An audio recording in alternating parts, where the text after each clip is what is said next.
In this quick tutorial, we will guide you through your profile.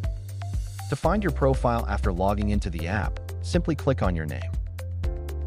Let's review the tabs together. Clicking this icon lets you edit your information.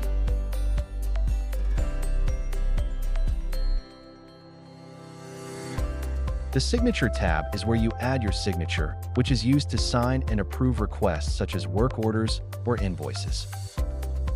The Contact tab contains your contact information. The Details tab shows when your account was created along with your unique ID. In the Documentation tab, you can attach personal documents such as employment records or your driver's license. The Work History section allows you to enter your previous jobs, visible to employers using our application, so they can quickly review your experience when you apply for a position. Finally, under Settings, you can reset your password. Thank you for watching. Feel free to reach out if you have any questions or suggestions.